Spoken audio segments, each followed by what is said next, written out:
conjunction with the Florida Republican Party. Besides watching us on Fox News Channel, we are being streamed on youtube.com/Fox News and heard on Fox News Radio. Now, let's meet the candidates. Texas Governor Rick Perry. Former Massachusetts Governor Mitt Romney. Congressman Ron Paul. Congresswoman Michelle Bachmann. Former Speaker of the House Newt Gingrich. Businessman.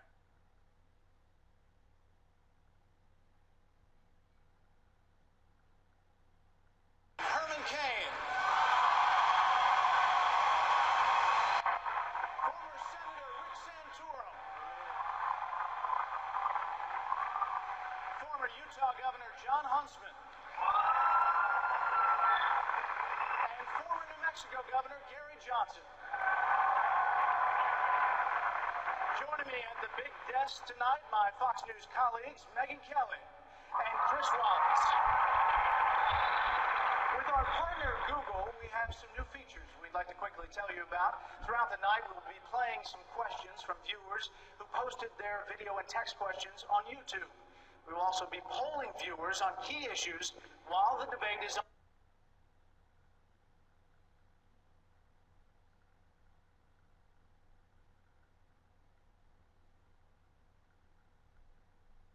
Underway, and we'll have updates from our own Shannon Green. Our rules are similar to previous Fox debates: 1 minute for answers, 30 seconds for follow-ups, and after an outpouring of emails from dog owners who said the last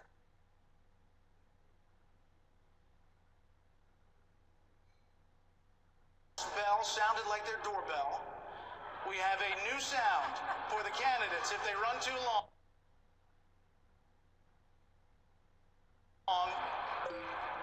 Thank you to Google for that sound. We hope after a string of debates we don't have to use that too much. Now, we receive thousands and thousands of questions from around the world on different topics. Each one of these pins on the map is another question, from healthcare and immigration to foreign policy and social issues. But the highest percentage of questions dealt with jobs, the economy, debt, and government spending. And that was even before today's major market slide. What makes this debate unique is that not only did you submit the questions, you voted on them, letting everyone know which questions you think the candidates should be asked tonight. We received questions from all 50 states, but our first question comes from Dave Maldo, right here in Orlando, Florida. As a small business owner, one of the big obstacles I have in growing my business in today's economy is having the confidence and incentive to go out and hire new employees. I'm wondering what each one of our candidates would propose to do as president to help incent small businesses like mine to hire new employees and to confidently grow our business in this troublesome economic environment. Governor Perry, I'll put that question to you. Yes, sir. Well, Rick Scott's sitting right over there, and he and I compete every day with trying to get jobs into our states. And what we've done in the state of Texas over the course of the last decade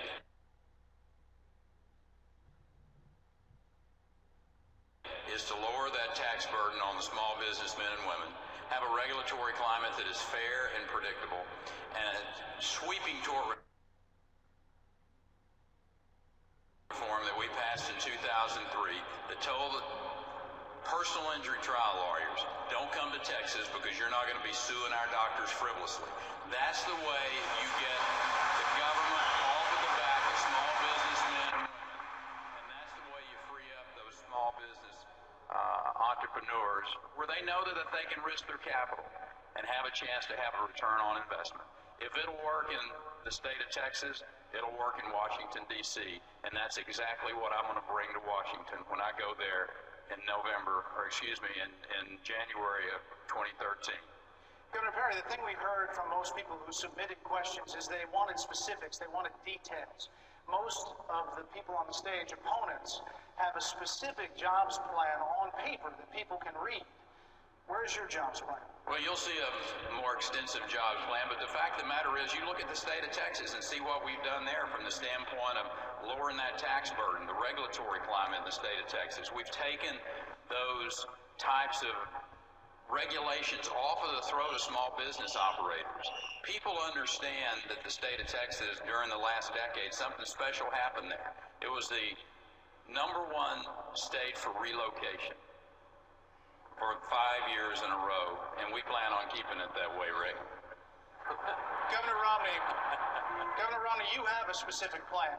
In recent days, actually, the top rising search of your name on Google actually dealt with people searching for specifics of that plan. But a Wall Street Journal editorial recently called your 59-point economic plan, quote, surprisingly timid and tactical, considering our economic predicament. Specifically, the editorial board had a problem with you picking the $200,000 income threshold for eliminating interest, dividends, and capital gains taxes, writing that you are afraid of President Obama's, quote, class warfare rhetoric. How do you respond to that criticism? Well, let's go back and talk. Microphone on? Can we get the mic on? There we go. Let's go back and talk about the question that Dave asked, which is how to get small business a break. And President Obama has done everything wrong. I happen to believe that to create jobs, it helps to have had a job, and I have. And having had a job in small business and in big business, I know what you have to do is make America the most attractive place in the world for business. And that means our corporate tax rates, our employer tax rates have to be competitive. Small business pays at the highest rate.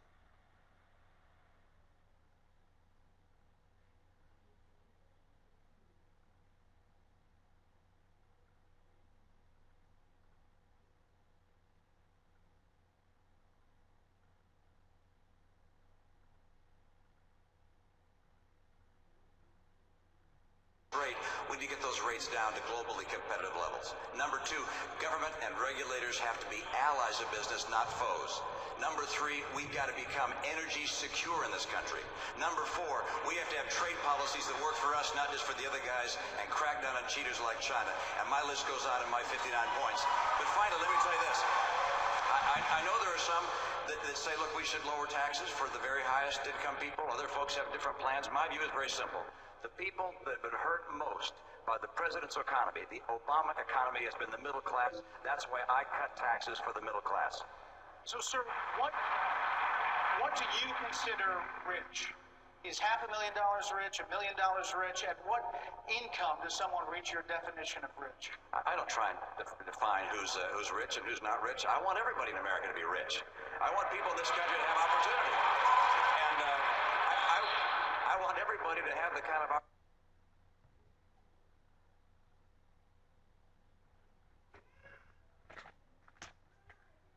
opportunities that we in this stage have had.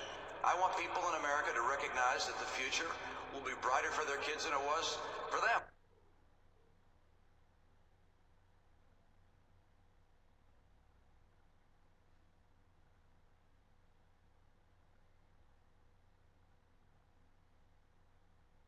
I know that the President's Party wants to try and take from some people and give to the others.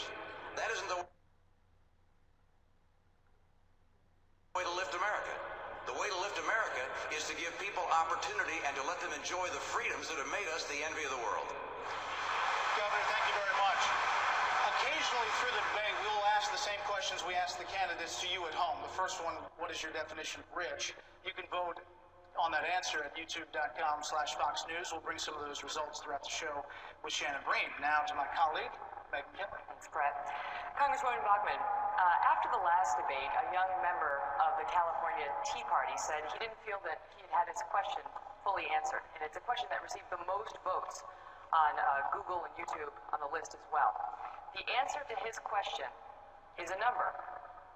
And the question was, quote, out of every dollar I earn, how much do you think that I deserve to keep? And after the debate, I talked to that young man and I said, I wish I could have answered that question because I want to tell you what my answer is. I think you earned every dollar. You should get to keep every dollar that you earn. That's your money. That's not the government's money. That's the whole point. Barack Obama seems to think that when we earn money, it belongs to him, and we're lucky just to keep a little bit of it. I don't think that at all. I think when people make money, it's their money. Obviously, we have to give money back to the government so that we can run the government, but we have to have a completely different mindset, and that mindset is the American people are the genius of this economy. It certainly isn't government that's the genius, and that's the two views. President Obama has embraced a view of government-directed temporary fixes and gimmicks. They don't work. He's destroyed the economy. What does work is private solutions that are permanent in the private sector. That gives certainty. That will grow our economy. Senator Santorum, next question is for you. As this map from Google depicts, 22 states in the U.S. are right-to-work states. In the other 28, if a business is a union shop, you have to join the union if you want to work there. Now, this next question is one of the top voted questions online, and it comes to us via YouTube from Yates Wilburn of Hilton Head, South Carolina.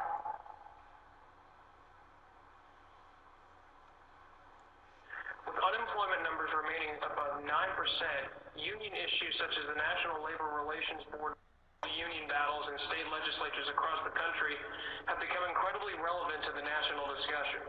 For all the candidates, would you support some form of a federal right-to-work law allowing all workers to choose whether or not to join a union? That's for you, Senator Santorum. I think the most important area that we have to focus in on when it comes to unions is public employee unions.